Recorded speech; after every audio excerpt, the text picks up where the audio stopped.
مسلمني أبوليني برهندي خنيا ما والبيسنا مسلمني أبوليني برهندي خنيا ما والبيسنا جاللا صاحبوني نبي قبل سنس أما ديبسنا ربين كنيا برنو جالتا نتس دادتا هند غبروتا خانا دغني ولي كجبني سمالوما دلي والجنة.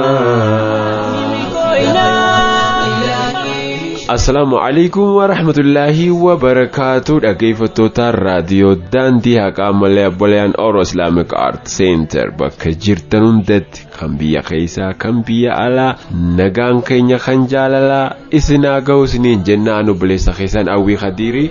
Egaa anis Iduu Ali Musaa akkasumas ogeessi teeknikaa Hamzaa Booranaa waliin ta'uudhaan qophii bohaartii torbanitti guyyaa tokko obboleeyyan Oro Islamic Art Center irraa qophaa'ee kan isiniif dhiyaatu amma jalqabee jira.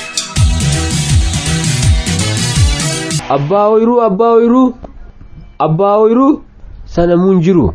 Abbaa Oyiruu hoy yey ninjira. Oh saada me keenyasi Abdullah keenyaan akkami nagaami nagaa waa qabdaa ni baddala asigalte sa fayya barakamati nagaa wallahi jirra alhamdulillah baga jiraate maatiin nagaa namu eessa saatan asbaate irra yaa wallahi biyya teenya tana keessa deddeemeetiin daawwadha jeetiman Oyiruu bareedduu tanan arkeetuma itti as goree bar hotto olgore haati ko shekh jettee deemta maal dalagu jirta akhaafittiin jira bar harama tokko na darare way bar laalaatiin ture bar Oyiruu tee tana hadaan guutee jira samaalittiin beeqa hadaa kana numaan hadaa numa meera kunoo hagam akkanuma waliin jirra bar atuu jira jaarsooti hadaa kana mala itti barbaade ka mala tokko itti baaseetiin jira mala ajaa'ibaa tokko itti baaseetiin jira malli sammaal hadaa kana hiddaan buqqisu yookaan immoo ilmaan itti guddisu ilmaan guddatanii sagantaan teenya tunilleen akka addaan hin cinneef too dalagaan hedduun nurra jirtuugaa gama istuudiyoo dhufne egaa san sirriidha akkuma jirutti egaa responsibilitii nurra jiru tokko bahuun dirqama keenya waan ta'eef sagantaan kun akka addaan dhaabbanne jennee nutis haalli xiqqollee rakkisaa ta'u asiif achi ceenee waa wal funaannannee egaa hawaasni keenyaa sun eega waan ta'eef tullub jennee kun istuudiyoo teenya gaariitti utaallee teenyee egaa sagantaa dabarsaa jirra. Laa fuulduraa kaabal innatti bifa gaariin bifa nama gammachiisuun isaaniif dhiyeessuudhaaf istuudiyoon teenyallee reefuu sirraa jijjiirti. Kanaaf har'a xiqquma isin mul'annee deebi'uudhaaf malee hanqinni illee jiraatu nu hoffolchaa jedhaatu maangaa sagantaa xiqqoo isin biraan geenya har'a. Egaa kanuma wal qabate asirratti waan takka ta'in jechuu barbaadu jira. Maal isin beektaa raadiyoon daandii haqaa eegoo hundeeffame waggaa 3 guutee jira. Allahu akbar radio dandi hada ilaysa kubana noite ifabafte kanaafuu jechuun hawaasa keenya bal'aa fi akkasumas hordoftoota raadiyoo daandii haqaatiif uummata maraa'u jechuun baga waggaa 3ffaa raadiyoo daandii haqaatiin waggaa 3ffaatiin ittiin singee jennagaa atillee baga ittiin singee hawwi baga walumaanuu nuun gahe siin baga ittiin singee jeeraan naan hin jenne irra deebii naan ji bagattiin sigay magolumaan tinuge najala baati oduun jechu baate asitti istuudiyoo kasa wal qabna kabajamtoota dhaggeeffattoota raadiyoo daandii haqaa hundi keenya baga waliin geenya isiniin jenna inshallah raadiyoo daandii haqaa waggaa 3ffaa kana ilaallatee gama keenyaallee qophiin qophaa'u jiru ni jira yoo rabbi jedhee yeroo dhiyootti simbira gaajenneeti yaanna raadiyoo daandii haqaa ilaysa kubbaana noite ifabafte oduu haqaa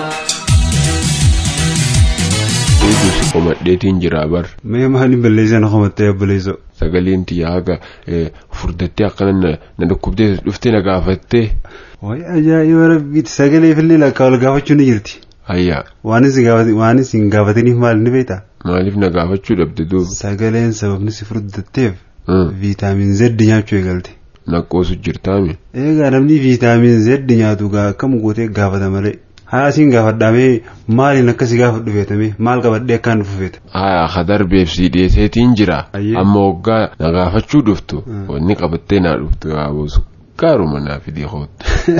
Way ayyaama rabbiiti hoo inumaa sukkara jette yaa'omee wanta akkaan si mana dhagee biyya teenya tana keessatti sukkara fudhachuudhaaf laal azaana duraa bahuu qabda salphii jechuudha innaa waa sukkarree gaalii ayyoo sukkara fudhadhu hoonnu gaafadhu jette siin gaafadhu narraa haftu waan sukkara alaa immoo waan akka burtukaanaa waan akka mandariinaa paastaallee taatu ruuzallee taatu fidee siin gaafadhu. Ammoo sukkara taanaan si gaafachuun sanarraa haftu. Waan sukkara waliin qabanne feetaati. Waan barbaadde naafidee hootu. Akkanatti wal ta'an amma boru ganama dhufeetiin si gaafadha subiidhaan. Tabiraallee garuu si komadheetiin jira beekta. Homiidhaan irra baay'atte meetunoo maalumas dheessime. Hogga dura gama kana dhufuu deemnu. Nagatteetiin fiigaa dhuftee bee. Bagaa nagatte garuu. Waan si gateef maali beekta? Ani garuu waan na mudate ammoo sitti muuf hin deemaa bar. Mee maaltu si mudate? Wanni na mudate beekta karaa irratti hoggaa ani dhufu jechuudha. Maal taasisuu maa boca? Ji'aatiin mucaa karaa irra taa'ee boo'u tokko arge. Akkasii barsiisee. Dubooree akkamtee mucaan? Achi booda beektaa anilleen qalbii na harkiseetiin bar itti siqee beektaa gaafachuudhaaf. Aayaa badaboo. Suuta ji'aatiin itti siqeetiin bira taa'ee yaa obboleessa kiyya maaltu si qunname yaada kee meenaaf qoodi jeen. Dhiiroo maatii jalaa bate. Ani hin beekne beektaa seenaa isaa tan nama boochiftu oolle akkanatti tasan boohu jeetu maaniin gaafadhee. Duubarra maan naan jedhe beektaa. Maal jee'oo? Gaafadhee natti mudite beektaa. Gaafadhee hoggaan abdii kutuu ka'ee beektaa na hime. Maaliif boo'isa jennaaniin. Gammachuu bar lotoriin nagaye naan jedhe. Ajaa'iba. Seenaa biraallee ni qabaabar. Seenaan tun qoyichin dheerattu. Seenaan si himumo. Tun dheertuudhaan inni gabaabbatte. Seenaa ajaa'ibaati beektaa. Obsaan na dhagaye kaa. Ayyee egaa numaan dhaggeeffadhaa. Namicha tokkotu bara 1999 sadaasa barii ganamatti dhalatee galgala irratti addunyaa kanarraa boqote jedhanii bara. Magan dhumtee? Hanganumaayyuu.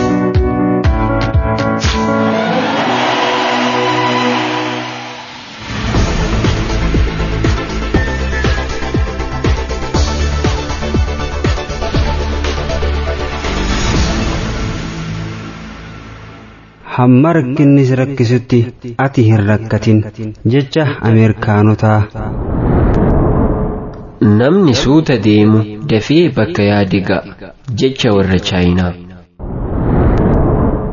Namni waa hundaa'uu hawwu nama guddaadha. Namni waan argachuu danda'u qofa hawwu ammoo nama ogeessa jecha Ayarlaandii. Namni dogongora isaa mul'isee himatu akka nama kosii mana keessaa haruuti. Mahatma Gaandii.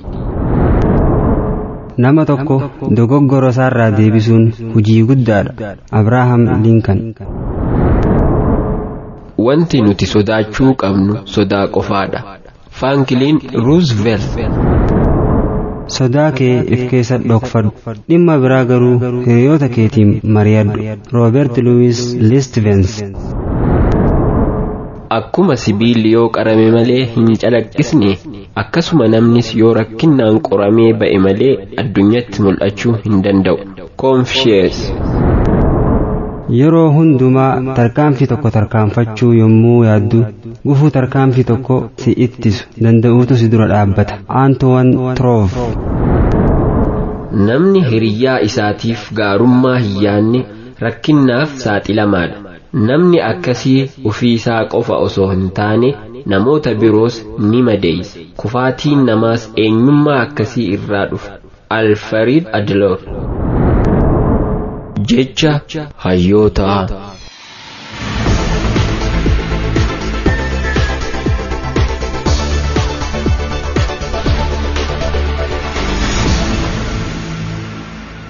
hin arkinu malee aarii firaarii tokko ilma namaa duuba shayxaana dhaabbatee koflu jira. Hin arkinu malee kasaaraa fi kufaatii tokko ilma namaa duuba waanyoo kofluu jira. Hin arkinu malee tokko rakkoo ilma namaa duuba qaawwa eeggatee kan si miidhu jira. Hin arkinu malee addaan baba'uu tokko muslimaa duuba munaafiqa taa'ee si gammaduu jira.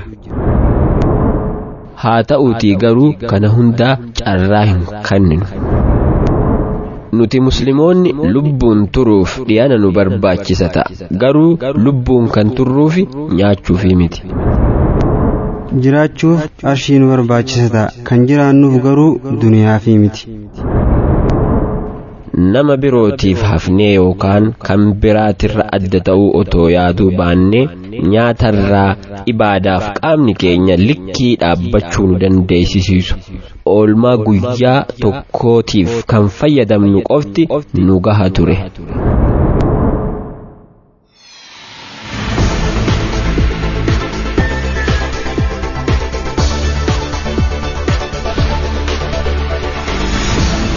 dhaggeeffattoota raadiyoo daandii haqaa qophii teenyatti akka bohaaraa jirtan abdii qabna. furdina sagaleetiif immoo dhiifama isin gaafanna. gamanumaan gara affeerraa nashidaatti isin dabarsina. affeerraa nashidaan keenya kanarraa moggaa fi wajjin nashidaan amma isin affeeruu deemnu kun ammoo nashidaa eenyuti maqaa isaa wajjin gama raadiyoo daandii haqaatiin nuun ga'uu hin dandeessanii torbaan nuuf qophii bohaartii irratti tokko lama hanga sadii kan ba'e badhaasatu jira. egaa mee obboleessa keenya Amzaa Booranaa istiidiyoo irraa nashidaa kana isin affeeraa sagantaan keenya kan ittaanu immoo eqoo kolfaaf boodarra nagaa walitti dhaammachuuf ni deebina nu wajjin turtii gaarii. nu muslimni obboleeyyanii bar hundi keenya maa wal dheeysinaa jaalala sahaboonni nabii qaban sanis amma deebisnaa. xiqqoo kolfaaf.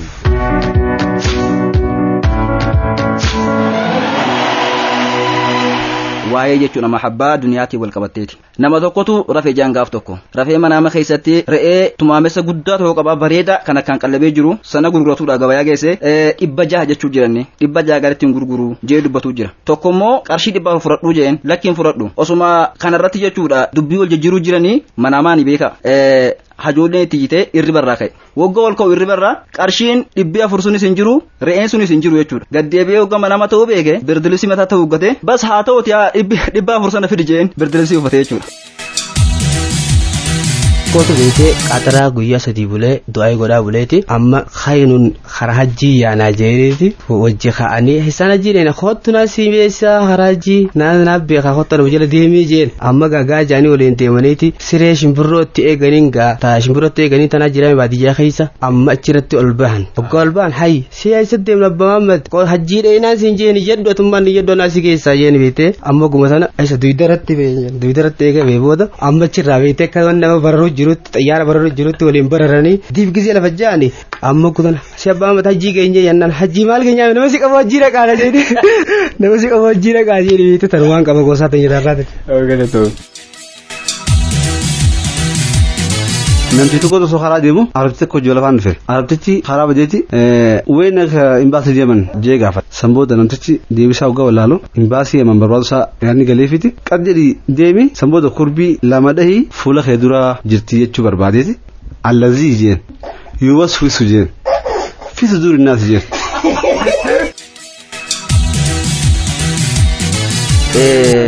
nama keenya kanatu goosii gara bahariitiin deemee biyya Suudii gahee akka malakal mawtiitti yookaan akka malaayikaa lubbuu nama baasutti kan sodaatu shurxaa yookaan poolisii Suudiiti. asii deemee Yamaniin seenee Jiizaaniin seenee Suudii seenee akkasitti dalagaa eegale akka dalagaa eegaleen shurxaan itti dhufee sarifachiisa osuma sarifachiisu guyyaa keessaa gaaf tokko qabanii gama Itoophiyaatti as darbatan jechuudha. wagguu kana amata 5 taa'ee paaspoortii baafatee jechuudha amman sinii godhaan miijee paaspoortii haaraa baafatee fiizaa dhaatee deeme Suudii akkuma deemee xaayiraarraa gadi bu'een gara Masjiida deemuu jiru poolisiin shurxaansaa arge wagguu kana garagalee ofirra ilaale kun maal abbaasaa godhata kun hay akka duraan siyaasa kun ammatti hin boone jeeti inni gara Masjiida ol deemuu jira shurxaan isuma laalaa jala deeme garagalee ofirratti ilaala fiizaa qabaatu malee hedduu ofirra shakkee jira maaliif duraan waan qabamee as dabaramee jechuudha.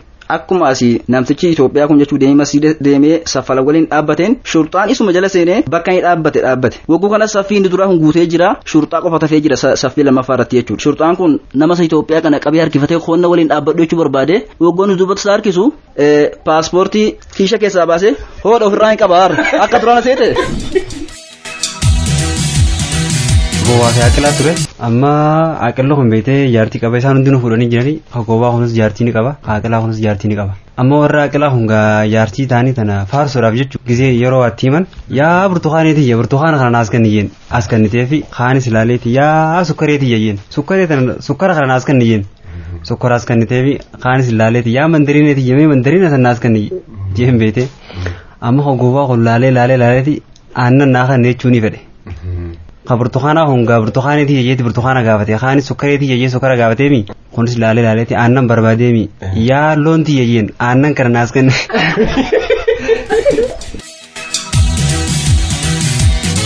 yaa ilmaan koo qaqqaalii karaan keessan sirriidha isinin deebisu wallaalli imala jalqabdan fufaa akka hin dhaabbanne birrattanii daandii diinaas cufaa ni geessu galma wal qabattanii deemsa akka hin dhiisne saaxoo karaarraa sodaattanii milkaa'uun fagoo hin jirtu akka kanaa yoo itti fuftanii. Toora feesbuukii Ismaa'il Hussein yookiin sabbar malee fuula feesbuuk isaarraa arginaan nattollaan dhaggeeffattoota keenyaaf hin dubbise. Galatoomii jennaan gaa obboleessa keenyaa walaloo bareedduudha. Kana fakkaatti sagantaan teenya tanarraa. Ayyeegaa kabajamtoota dhaggeeffattoota keenya qophii hanga ammaa isin bira hangaa jiru tanatti akka gammaddan abdii guddaadha isinirraa qabna. Torban gaa haaluma kanaan qophii biraa qabannee hanga isinitti deebinutti gaa jiraadhaa isin jenna. Asirratti gaamee hawwii waan dabaltoo jiraate. Jechuun hanqina qabaatullee gaa sagantaa duraan dhiyeessaa turreerra inshaallah fuulduratti ammoo sagantaa kana daran itti daballeetiin isin biraan ga'uudhaaf tottolfachuu jirra gaa inshaallah nuuf oolchaa jenna. Sagaleen teenyallee gaa har'a furdinna qabdii akka teetume sagalee teenyallee jiin atilleen keessaa qabda sagalee matee furdaadha malee dhiyeenya normaaluma kun akka dandakkoof lu jiraate furdinna sagalee har'a maashaallah jennama maashaallah dhifama gaafachuu qabda hawaasa akka naati gaa kabajamtoota dhaggeeffattoota raadiyoo daandii haqaa gaa qophii torban dhufuutiin hanga walitti deebinutti gaa torban gaarii isin haa ta'u horaa bulaa deebana.